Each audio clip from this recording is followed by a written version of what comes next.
If you're wondering how to choose a life coach training program, you're in the right place. It can be a little confusing because there's so many options. Let's get that clarified for you. In this video, let's get into some personal characteristics that might help you decide what's right for you. We'll talk a little bit about differences in potential training programs, and then I'll share with you 3 questions that you can ask to determine whether any particular program is right for you. Let's jump in.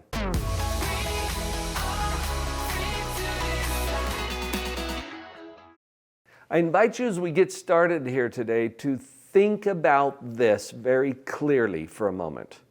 What is your why and who is your who? Here's what I mean by that. There are a lot of reasons why people get into the coaching industry and might be seeking for a life coach training program. What is your reason? Why do you want to do this? And I have some personal biases. I'm just going to throw that out right now. If you're doing it for the money, please go watch a different video. If you feel called at some level in your heart, your soul, your mind, to step up to a higher level of serving others, then I think you're probably in the right place.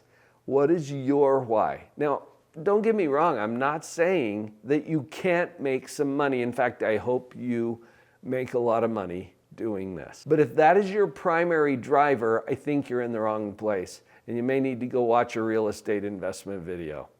There's a lot of good ones out there. Life coaching is about changing lives. It's about saving and enriching the 7 key relationships that we all have.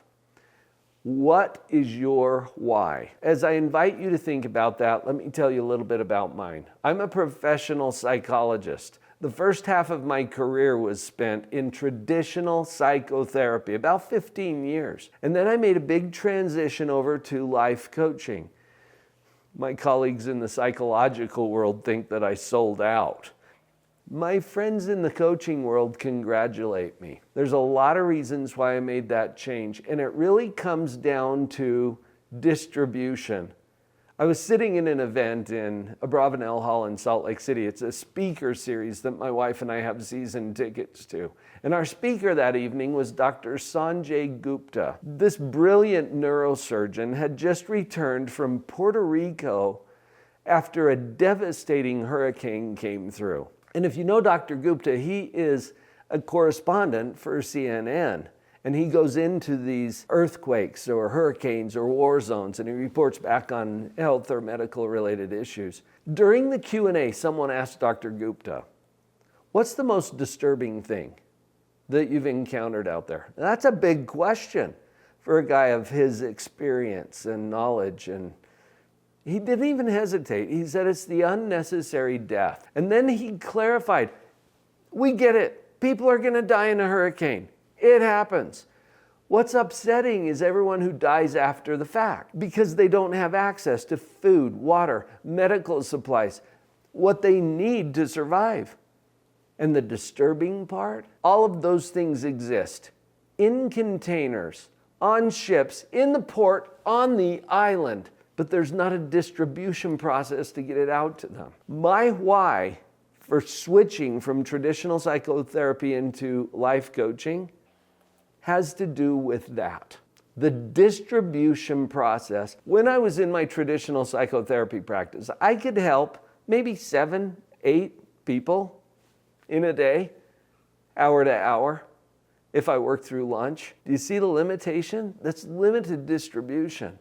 In my positive psychology coaching practice, which includes this YouTube channel, we are reaching thousands every day through these videos and through the powerful group coaching programs that we've put together.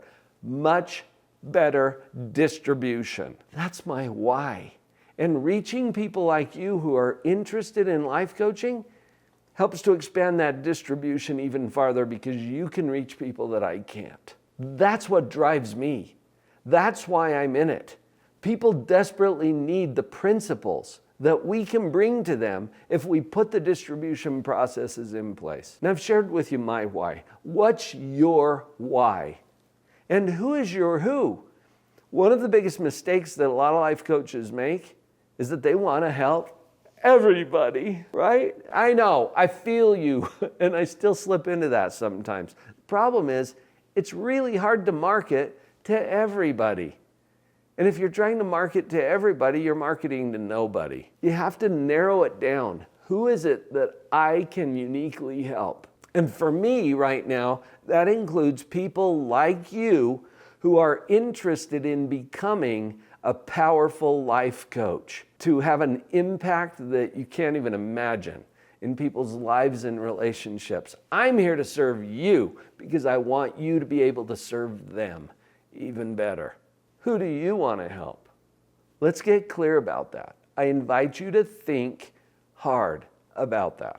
Now let's talk about the potential training programs that you could get into. Some of them focus on business and building up a business. Others focus on coaching skills and the ability to connect with people in meaningful ways and guide them through a discovery. Find one that suits your purpose.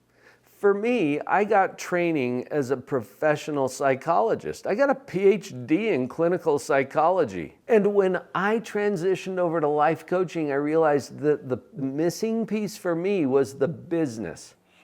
Because if you feel called to do this, you can't ignore that. You have to do it. And either you do it as a service project or you get a viable business model that becomes the economic engine for the mission. That's the part I was missing.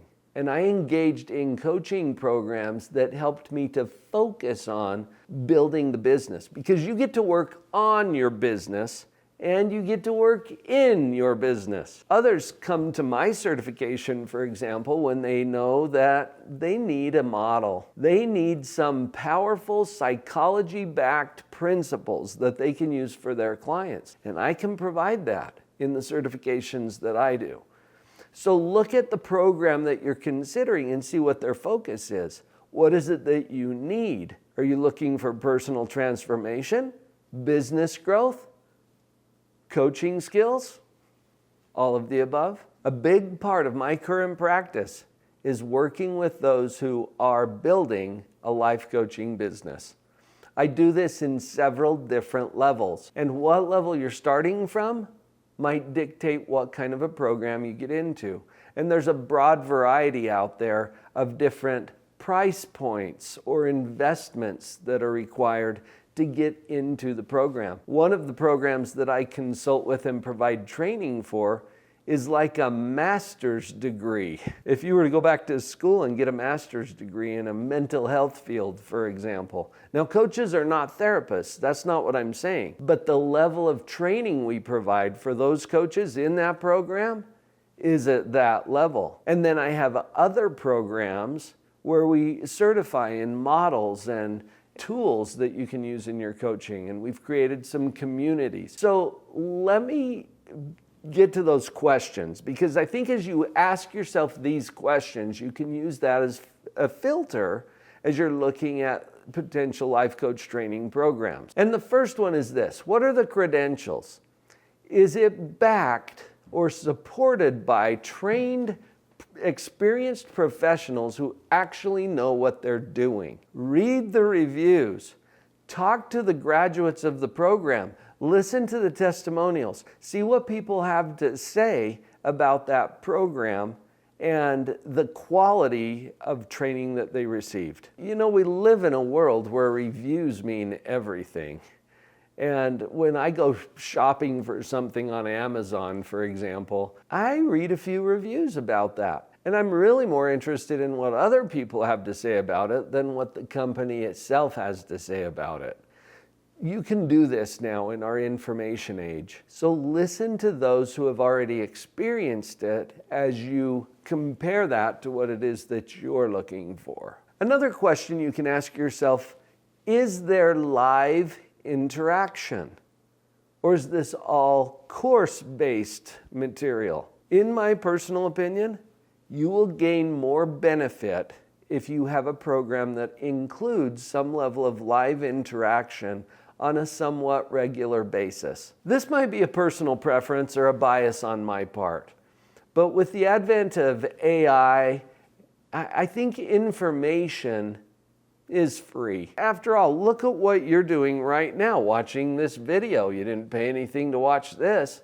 Information is free. You can Google it. You can AI it. You can come up with answers to whatever question you have. Actual interaction with other bona fide humans is something that might be rare in some programs. Look for that. See if that's something that's included in whatever program you're considering. This will provide some of the necessary support and community feel that I think is important. And that's the third question that I would encourage you to ask. Is there a community support element? You don't have to do this alone. See if there are ways for you to connect to alumni from the program or to others who are going through in the same cohort that you sign up for. In one of the coaching programs that I consult to and train for, we create intentionally opportunities for people to come together, not only virtually, but also physically, so that they can get to know and support each other. And some people want that or benefit from it more than others. So you can ask yourself, how important is that to me? And can that accountability and community piece really serve me well? Now that you've come this far, I have another video for you called How to Become a Life Coach and Get Paid. Do you think that part would be important? Go watch that video next. We've queued it up for you right up there.